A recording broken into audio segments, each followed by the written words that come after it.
I showed up early that Monday morning, still tired from the flight back from Phoenix and the 3 long days I'd just spent burying my old man. It wasn't easy, but I was ready to get back into the groove. Work had always been my anchor, and I figured diving in would help clear the fog. I logged into my email just like any other day. First message at the top, subject line in bold, termination notice, effective immediately. I froze. Thought it had to be some system error, rated again, then a third time. It was real, no warning, no meeting, just a cold block of text telling me I was done. 5 years. 5 goddamn years building the Western distribution team from scratch. Hundreds of overtime hours. Missed birthdays. Hell, I skipped my own honeymoon because of a warehouse fire in Reno. And they fired me by email while I was still grieving my father. The reason? Failure to meet expectations during a critical operational period. I just sat there, didn't say a word, didn't yell, didn't even blink. I looked over at the cactus on my desk, the one the team gave me last Christmas with a card that said, "Best damn boss in the building." Guess that didn't matter now. Quick note before we go further. Which city or country are you listening from right now? Drop it in the comments. I clicked open my calendar. The time off request was right there, approved the week before by Rachel Gordon, my manager. She even gave me a pat on the back and said, "Take all the time you need, family first." Apparently, that only applied when it didn't interfere with Q3 shipping volumes. No call from her, no heads up, just that email. I leaned back in my chair and stared up at the ceiling. My badge was still clipped to my belt. My team thought I'd be leading Monday's stand-up in 20 minutes. They had no idea. I reached for my phone, but didn't dial anyone. What was I gonna say? Hey, just letting you know I got canned for going to my dad's funeral. I took a screenshot of the email and forwarded it to my personal account. No way I was letting that disappear from the system. Then I opened the bottom drawer of my desk, pulled out an old box I'd saved from a supply order, and started clearing out my things one item at a time. This wasn't about performance. It wasn't even about logistics. It was about power, and they'd just handed me a reason to use mine. I placed the cactus into the box last. That little thing had survived every office move, every late-night order crisis, every quarterly shakeup. It was stupid, but it hit harder than I expected. I grabbed my phone, snapped a photo of the termination email, and shot it straight to my personal inbox. I wasn't leaving without a receipt. By 8 o'clock, the floor started filling up. First one in was Tony from accounting. He slowed when he saw the box on my desk and the look on my face. "What's going on?" he asked, glancing between me and the half-empty shelves. "I got canned." His eyebrows shot up. "You serious?" "Yeah." Email came through first thing. Tony just stood there, like someone short-circuited his brain. I didn't offer more. I didn't need to. A few minutes later, Jordan walked in with his usual giant coffee and a breakfast burrito in his other hand. The second he saw the box, he stopped mid-step. "What happened?" he asked. "They fired me." He blinked. "What? Why?" "Because I went to bury my dad." I said it flat. Cold. Like it was just another line item on the manifest. Jordan dropped the burrito on my desk and ran a hand through his hair. "No damn way. That's gotta be illegal or something." "It's Northgate," I said. "They don't care if it's legal. They care if it's clean." Jordan looked like he'd just witnessed a car crash in slow motion. And then people started gathering. Max showed up first, then Sarah. Pete, Teresa, Jose, and Liz followed. Every single one of them had been with me since the first warehouse launch in Bakersfield. These weren't just co-workers. They were my crew. I didn't say much, just stood there, taping up the box. The silence said it all. "You serious?" Sarah asked. "Dead serious," I said. Rachel approved my bereavement time. Then this morning, I get a termination email. Pete clenched his jaw. Jose just shook his head and muttered something in Spanish I didn't catch, but the tone made it clear. That's when Rachel walked in. She had that clipped walk, heels clicking like a metronome of authority. She glanced at the crowd around my desk and frowned. "Okay, folks, let's all get back to work, please." No one moved. She turned to me. "You could have packed a little more discreetly. We don't need a scene." I straightened up and looked her dead in the eye. "Like the way you fired me by email?" Her face tightened. I saw the twitch in her jaw. She didn't like that. "You took time during a crucial shipping period," she said, voice low but sharp. "My father died. You didn't communicate adequately with the leadership team during your absence." I was at a cemetery, Rachel. Sorry I didn't call in from the graveside. That one landed, her lips pressed into a thin line, and she turned without another word, heading straight into her glass office. The blinds snapped shut behind her. Jordan leaned in. That was the coldest thing I've ever seen. I lifted the box and nodded toward the elevator. Time to go. As I walked through the bullpen, people stared. Some gave nods. A few followed me all the way to the elevator, saying nothing. Just being there. I hit the button. The doors opened. No applause, no farewell speech, just quiet. But you could feel it, like a wire had snapped and the current was loose. I didn't say goodbye, didn't need to. The message was already spreading. The HR office smelled like dry printer paper and fake lavender. I walked in holding my box, still half full, and saw a girl I didn't recognize sitting behind the desk. She stood up too fast, like I'd caught her doing something wrong. Amanda, I asked, nodding toward the nameplate. Yeah, hi, I'm handling your exit documents. She motioned to a chair across the table. I sat. She stayed standing, flipping nervously through a manila folder before finally sitting down herself. She looked like she'd just graduated college last month. She slid the packet toward me. This outlines the standard separation terms: 2-week severance, a non-disparagement clause, and a 6-month non-compete applying to any regional logistics firms. I didn't even touch it. That what they're going with? It's standard, she said, eyes fixed on the folder, not me. I pulled out my phone, opened the screenshot of the termination email, and turned it around so she could read it. She leaned forward, blinked, then sat back slowly. This is how they told you? I nodded once. First thing this morning, before I even finished logging in. Amanda didn't say anything, just stood up and mumbled, let me consult with legal real quick. She disappeared down the hall, heels clicking out of sync like her legs weren't sure which way to walk. I stared out the window, watching trucks pull into the loading dock behind the building. My trucks, my system, my team, still moving, still working. 10 minutes later, she came back with a paper in her hand and a new layer of detachment on her face. I spoke with legal, she said, sitting down. They confirmed that all terms are in line with Idaho's at-will employment laws. The company is not obligated to provide additional reasoning or notice. I gave a humorless laugh. You rehearsed that in the hallway? Amanda flinched, just slightly, then handed me a pen. If you'd like to review and sign, we can finalize the process. I took the pen, but I didn't sign. I flipped through the packet instead, page by page. They really thought this was airtight. Polished HR speak to cover a coward's move. Bury a guy's father, and then bury his job in the same week. I paused on the non-compete clause. 6 months. Regional competitors. They'd stretched the wording just enough to make it vague, meant to scare me, not stop me. I tossed the pen back on the table. I'll take the 2 weeks' pay, but I'm not signing anything else. Amanda looked up. The non-disparagement clause is part of the severance. Then keep your check. She went still. I stood up, grabbed my box, and looked her dead in the eye. Tell Rachel and Sam they should have handled this like adults. She didn't respond. I walked out. The second I hit the parking lot, my phone buzzed. Jordan. What the hell just happened? Me? They did it by email. HR didn't even know how to face me. Jordan? That's messed up. People are furious.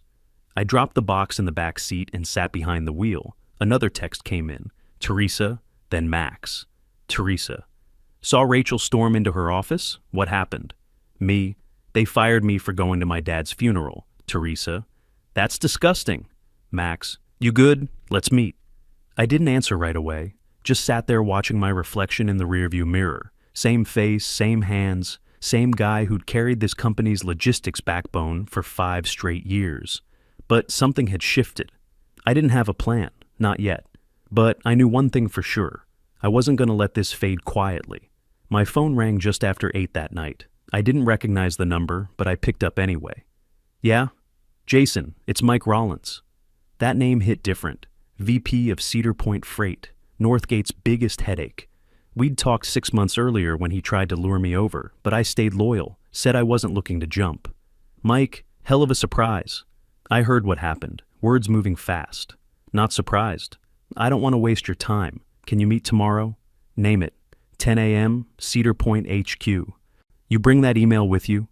I already printed it. I showed up the next morning, no suit, no tie. Just a clean shirt and the truth. Mike met me in the lobby, grinning like he already knew how this would end. We walked straight to his office. No HR, no games. He didn't waste a second. You built the Western Division at Northgate from dirt. I've been watching your numbers for 2 years. I handed him the printout. His grin disappeared. He read it, then set it on the desk. This is how they cut you loose? First thing Monday. Didn't even get through one sip of coffee. He leaned back, folded his arms. That's what I call a gift-wrapped opportunity. I didn't respond, just waited.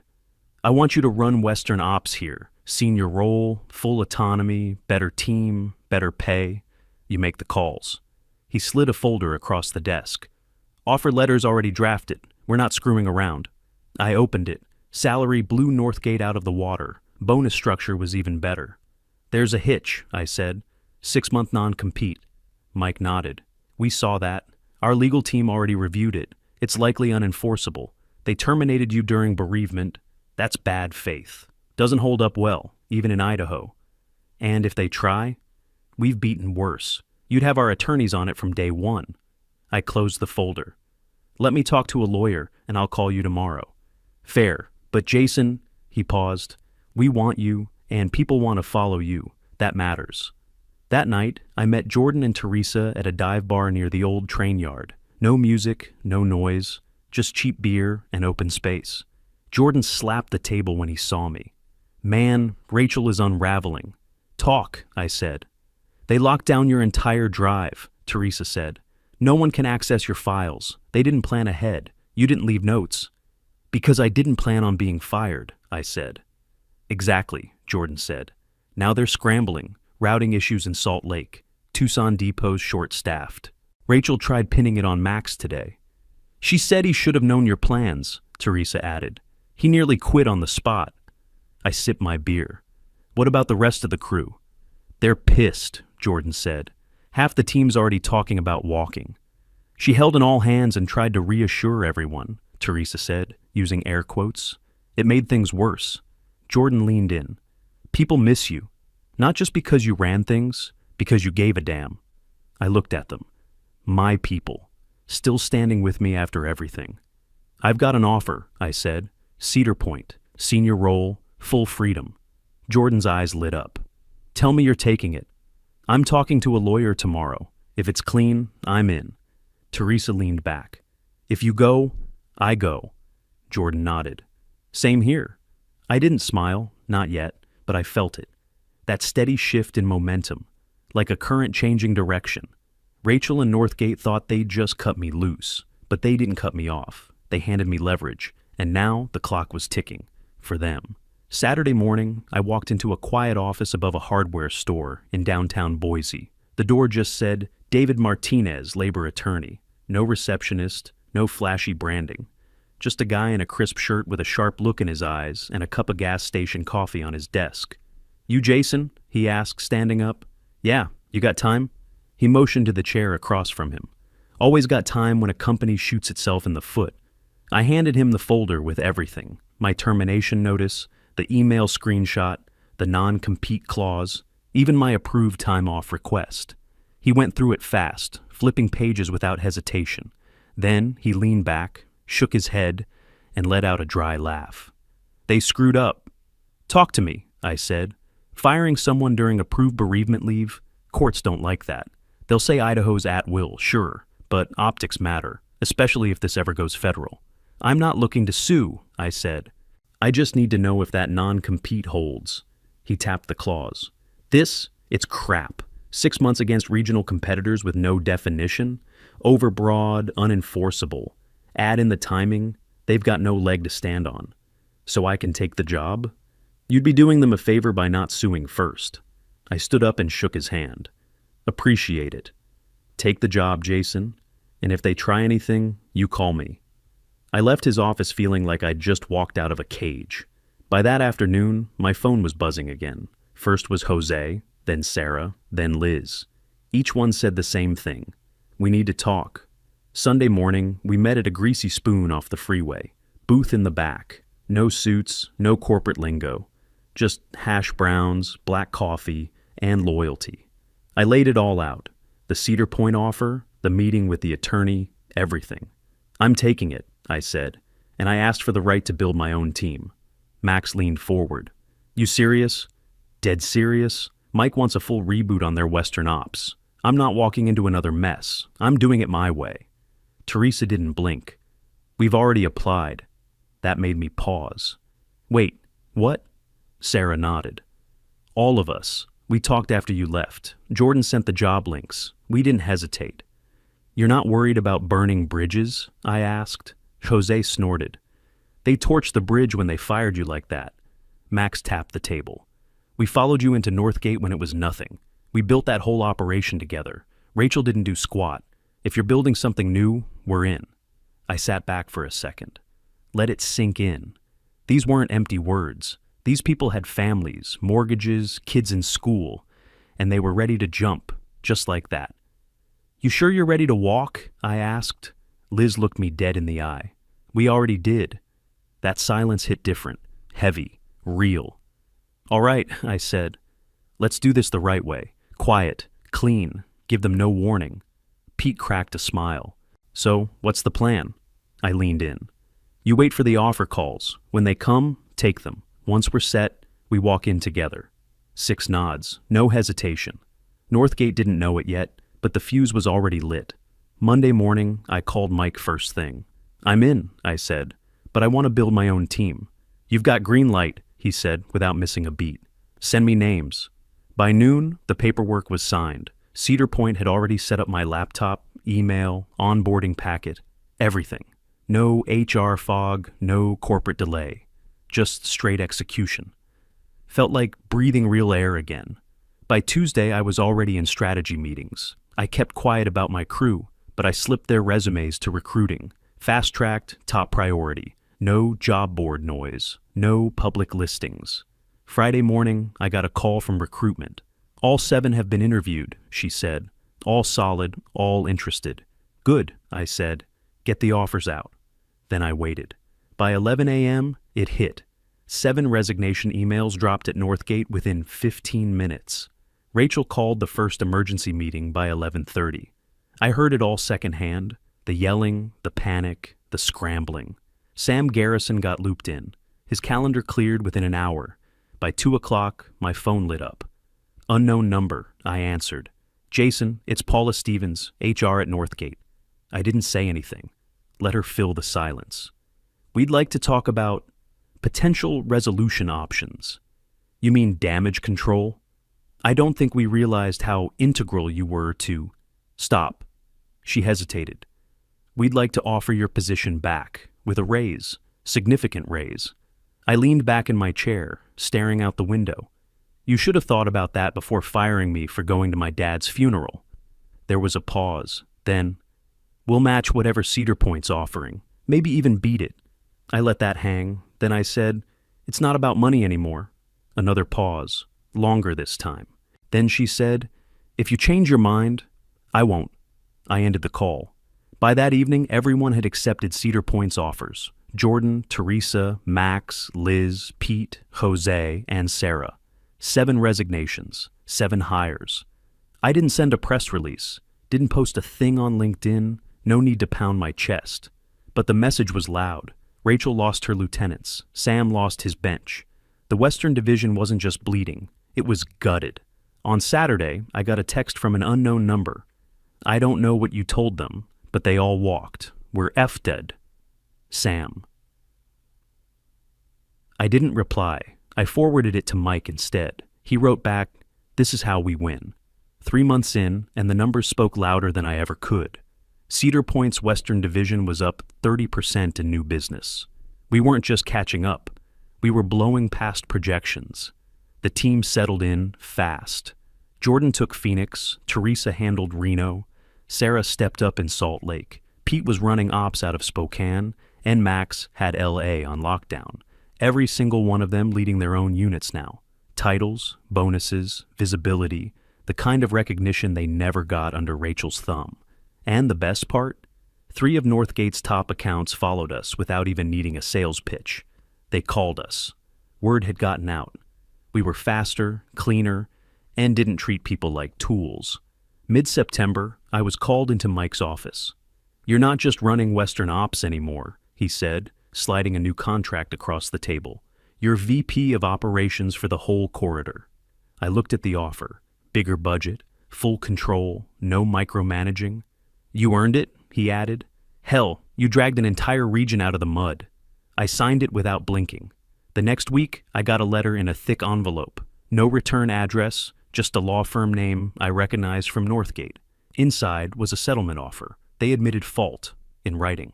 Said the termination violated internal protocol and should have been handled differently. Offered me a 5-figure check. I didn't need the money. I sent back a signed copy acknowledging receipt. No counters, no negotiation, just kept it for the record. A few days later, I got a small box in the mail. No note, just my name written in Sharpie across the top. I opened it, and there it was. The little cactus from my old desk. Wrapped in paper towels, dirt still stuck to the base. Taped to the side was a sticky note. "Office closed this week. Thought you'd want this. Megan, HR." I stood there for a second, holding that dumb little plant in one hand, thinking about how fast it all flipped. 5 years of building something just to be tossed by email. And now, the place was dead. Northgate shut down its entire Western Division. Cedar Point filled the vacuum. My team, thriving. Sometimes winning doesn't look like fireworks. It looks like silence from the people who tried to bury you. I set the cactus on my new desk, turned to the window, and got back to work. 6 months later, I met Sam Garrison for lunch at a steakhouse downtown.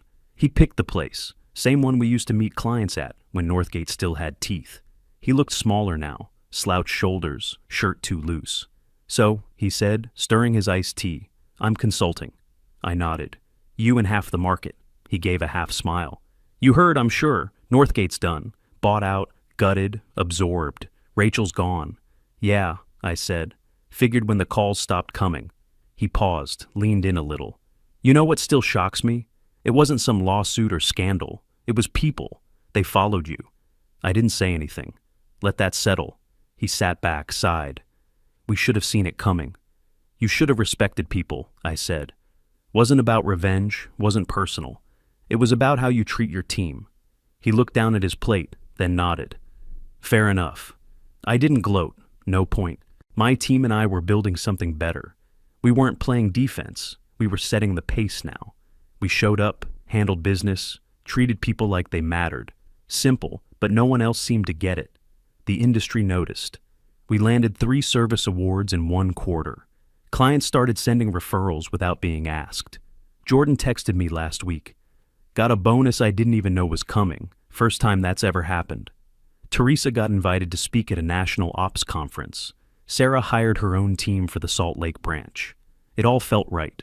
Like balance had finally caught up. As we left the restaurant, Sam stuck out his hand. "No hard feelings." I shook it. "None from me." He looked like he wanted to say more but didn't, just gave me a tight smile and walked off toward the parking lot. I stood there a minute, looking out over the Snake River. The wind was light, water moving steady. My old man used to say, "Don't chase the water, son. Let the river come to you." Took me years to understand what he meant. You don't have to swing wild or scream for attention. Just do the work, stay steady. Let time sort the rest. In the end, I didn't have to burn the place down. They did it to themselves. All I had to do was stand still and let it fall.